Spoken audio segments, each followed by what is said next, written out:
Lepo pozdravljeni nazaj. Zdaj imamo z nami avtorico, oziroma kar dve avtorici stripa V zavetju dreves, ki ga lahko prebirate pri založbi Aristej v slovenskem prevodu. To bo spet pogovor, ki bo potekal v angleščini. So hello, very welcome back.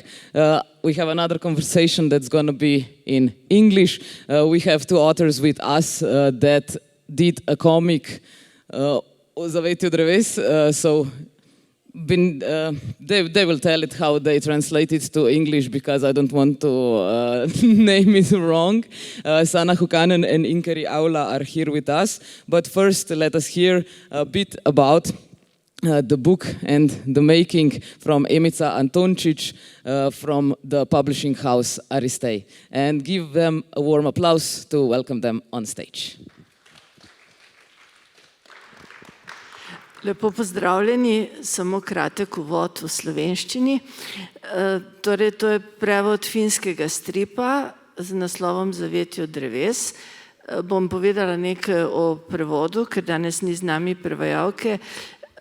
Gre za en finski izraz Metsänpeitto, ki pomeni, da se človek lahko izgubi v gozdu in da ga gozd lahko prekrije in skrije. Več o tem boste povedali avtorici, mi smo prevajali to s tem naslovom. Finska je, kot veste, tako kot Slovenija, ena najbolj gozdnatih držav v Evropi in zato imajo veliko mitologije o povezavi dreves in ljudi. Prav tako se pa spopadajo z okoljevarstveno problematiko, predvsem zaradi golosekov. Vse to je zajeto v tej knjigi, v 9 stripih, 8 jih je posvečenih posameznim drevesom. Z nami sta avtorici SANNA HUKKANEN, ilustratorka, avtorica stripov, in Inkeri Aula, ki je antropologinja in je soavtorica. Sami vam boste predstavili knjigo v angleščini. Samo to še povem, na sejmu jo najdete na Stripolisovi stojnici. Hvala. Thank you, Emica, and thank you, Pia. And I would like to also thank Kino, Šiška and the Tinta festival for organizing these events for us, and specifically Tanja Skale, who has been helping a lot. So we are very grateful to be able to be here today. And yes, so I would like to say first a few words about the title of the book. In Finnish, the original word is Metsänpeitto, which literally means something like covered by forest.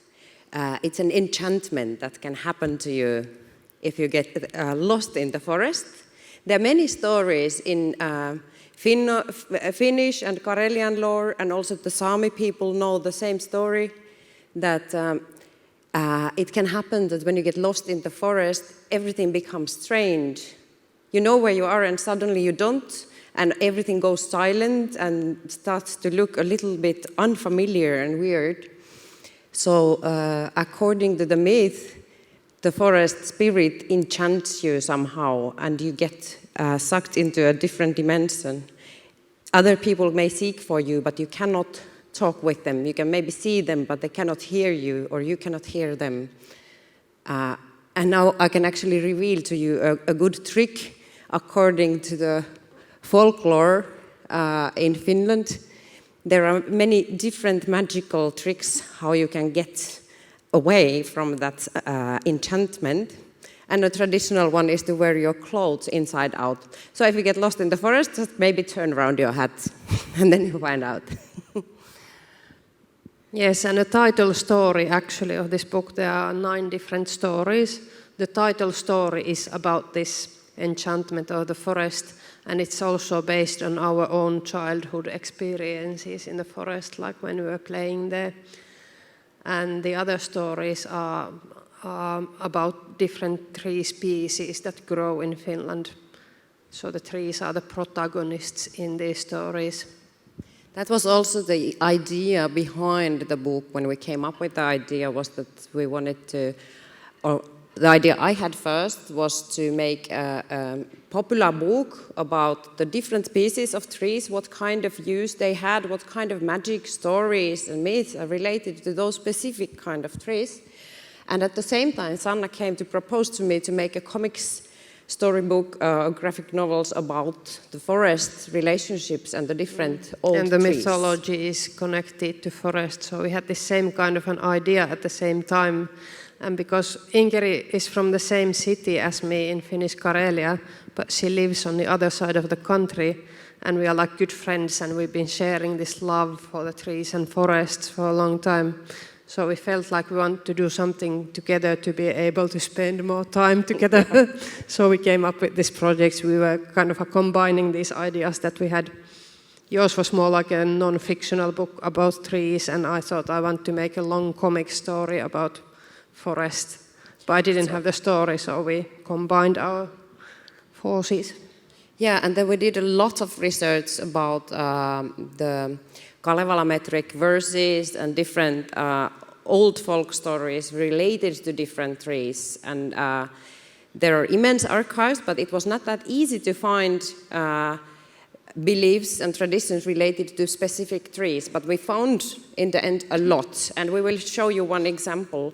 But another kind of reason behind why we felt like we needed to make this book is kind of expressed in the motto of the book, and we claim that what happens to trees also happens to people. Yeah. Well, as I mentioned, there are 9 different stories, and some of them are like connected to the mythology and to the old folk poetry, and some are more like local histories. There's one story that is quite personal, and also there's one story from Kalevala, though we altered it a little because we found these same stories from other sources too. And all the stories had a little bit different nature. So I wanted to, when I started working on this, I felt like I would get bored if I would do all the stories in the same technique. So I started looking for techniques that would go together with the nature of the stories. So all these 9 stories are made in different technique. There's one in a corner there that is actually drawn on birch bark. And because the bark was so beautiful material, I felt like I almost can't touch it. So I was trying to draw it quite minimalistically, and I decided to make it silent so that there are no words in the story, so that the bark kind of lives through it. And there was one story, the title story, where I was using pressed, dried pieces of plants like leaves and flowers and things like this. Which you also see in the big picture in the background. In the background. Yes. And some are made with watercolors, some are made with acrylic. Yeah, but I thought to show you about the structure of the book, well, first I would just say about the Slovenian translation. It's now the 3rd translation of the book, and so the Finnish version came out 2018, and a year later we had a translation into Russian and another into Karelian, which is a small minority language that doesn't have so much published literature these days. So we thought it's important also to publish it in Karelian, because a lot of this folklore and the old folk poetry comes from Karelia. Actually, like over half of the poems in Kalevala are originally in Karelian language. So the author of Kalevala, Elias Lönnrot, was actually translating them into Finnish. And there's been a dispute between the Karelians and Finnish, because the Karelians feel like it's cultural appropriation from the side of Finland, that they've been using it as a national symbol. But yeah, I also have this like really emotional relationship to Karelian language, because it's very close to my dialect. So I've studied it, and I've made some other books also in Karelian. But a lot of these stories and myths, they wander, and some that are found in Karelia or were found in Karelia in 19th century were previously known also elsewhere. And they don't really follow the borders set by society. Stories don't have a passport. Now the structure of the stories about the trees is such that we always have kind of collection of most important traits and characteristics related to that specific tree. This is now from the Finnish version, as you can see, and we've sneaked in for each tree also some general ideas that our ancestors had about the relations with forest or with trees. Now, for instance, in this case of the pine tree is related to the bear. In a Finno-Karelian ancient traditions and ancient worldview, all the species of animals had a protector, guardian, the mother of that species. And the mother of bears, it's called hongotar, which means like the pine, the feminine word for pine. And when a bear was hunted, there was a ceremony that was called the wedding of the bear, or sometimes just the bear ceremony, where the bear was supposed to be returned back to its original home in the Ottawa star constellation. So in the end, the skull of the bear was hung up in the pine tree so that they could return back to the heavens. The story we took from for pine tree is based on the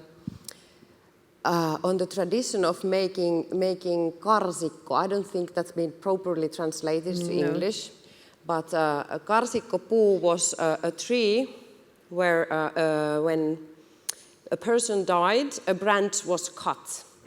And later, when all the branches were cut, they started to just carve to the skin of the tree, a place where then was carved the person's name and birth date and year of date of death. Yeah, but this karsikko was placed between the house and the cemetery, and it was supposed to be a sign for the dead person not to cross the line, not to return home, because he or she belongs to the other side. So this is a ghost story where this guy is coming home, and then he later realizes that his name is carved on a tree trunk, and then he's like, oh no. Yeah, he's coming there like, why I feel so horrible, and what have I been doing, and finds this fresh marking, because this was something that had been triggering our imagination for a long time, like what happens when what happens at the border between is there. the worlds of the dead and living. So we found, when we were doing this research, a local story that during the civil war in Finland in 1918, the workers who were executed in one forest, they did not have graves of their own because it was a mass grave. So for them, people had made a group karsikko, so that there was a sign for these people. So we incorporated that local history in this story. And here you see the wife of the late husband crying for him, and like the grandmother says that don't shout so loud, like he's not supposed to come back to you anymore. And then the girl goes and asks, is daddy coming to get mommy too? And she says, no, they stay on the other side of the border. And here you see the guy is realizing what happened to him, and he cannot pass the tree, and the tree shows him to go on about his way. Shows him his place. So this is one example of one of the stories, how we brought together kind of different manners of knowledge, and then we created a different story out of that. And there are several types of traditions related to all those different trees, but we wanted to also bring up some topics that we found most important for example, the sacred groves, how they were in ancient times. So there was, nowadays there's this word hiisi, which used to refer to these sacred forests which also functioned as cemeteries sometimes, and the ancestors lived there. And then hiisi became to mean a forest spirit and later a troll. So nowadays it's more perceived like some kind of a troll. More like a devil. And often when Christianity came to Finland, often the churches were built on top of these hiisi places because they were trying to stop the pagan ways. So also hiisi, it's kind of a demonization of the natural religion that existed before. Yeah, and in one medieval bulla from the Pope, there was already an order for Sweden and Finland that the priests should also take care of taking down all these sacred forests. And oftentimes the churches were then built there, but some of them remained. And in Finland, the story usually goes that people would obey and go to the church, and when the priests turned their back, then they went back to the forest and did their own rituals there. So they kind of continued parallel for a long time. And one of our interests was to show the kind of research the relationship between humans and the forest and how it's been changing during the history. So we had two stories that are connected to this topic. And we thought that maybe there's some sort of a wisdom in the old way of like interacting with the forest that would be useful for us even today when we have like mass extinction and climate change and all these environmental problems to deal with. Yeah, so we were bringing up some stories about the common destiny of a person and a tree, which is a theme that is repeated in very many different stories. Also, if you have some questions about what we're saying, or if we're going to explaining something too shortly, just feel free to put your hand up and ask.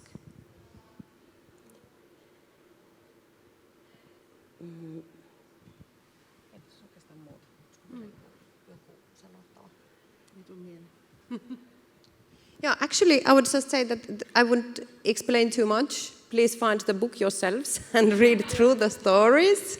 So we've got a stall there, and on the kuti table of the Finnish Comics Association, there are also some postcards and posters based on the book. And then the book you find on the corner. Tripolis, yeah. Tripolis. And now, of course, if you get the book now, you will have a chance to get it signed by the authors. Yes. They are here today. So, thank you. If there are any questions, we are happy to discuss them also later. Ja, prosim. Oh, you're getting a microphone. Thank you. Which trees did you choose to put into the stories and why? Which trees? I think we chose those that are common in Finland and those that have like most mythology and traditions connected to them. But also I think we chose our favorite trees. But also you have to remember that Finland is pretty north. So when we come here, the parks are full of trees that we don't have names for. And then there are exotic ones like platan that we don't have, but we do have a name. So it's really fun to meet them here. So there's like 20 common trees in Finland. So, and some more. Of course, some important ones were left out, like juniper. I feel a little bit bad about that, even though it's more a bush than a tree. But there's a lot of magic related to that one. I'll tell you in Slovene, no? Which trees. Torej, bor, smreka, jerebika, ki je sveto drevo, trepetlika, to je vrsta topola, ne, ki jo poznamo tudi mi. Potem na koncu je hrast po zgodbi iz Kalevale, to je znan mit o Great Oak from Kalevala, breza, ki je zelo pomembna, ker je povezana z ženskami. Ja, mislim, da sem vse povedala. Jelša, to sem pozabila. Yeah, and by far the dominating trees in Finland, the three most common are the pine, the spruce and the birch. And these are like 80% of all the trees nowadays. And then there's the rowan tree is the most sacred tree of the Finno-Ugric people. So that was an obvious one that had to be included. Yeah, and then what's that Lipovich, which shows it based on this wonderful local history that we found connected to this. So that's one individual tree that we wanted to tell the story from, because there were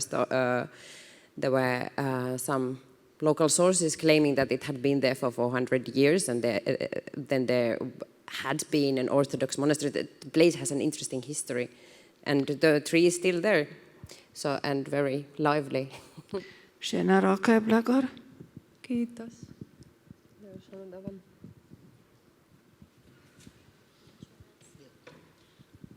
Hi, could I just ask, are there any plans for an English translation?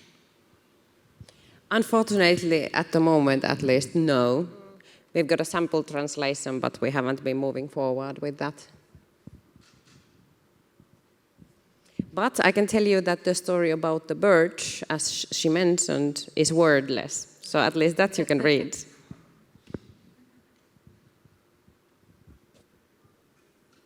Mogoče še kakšno vprašanje?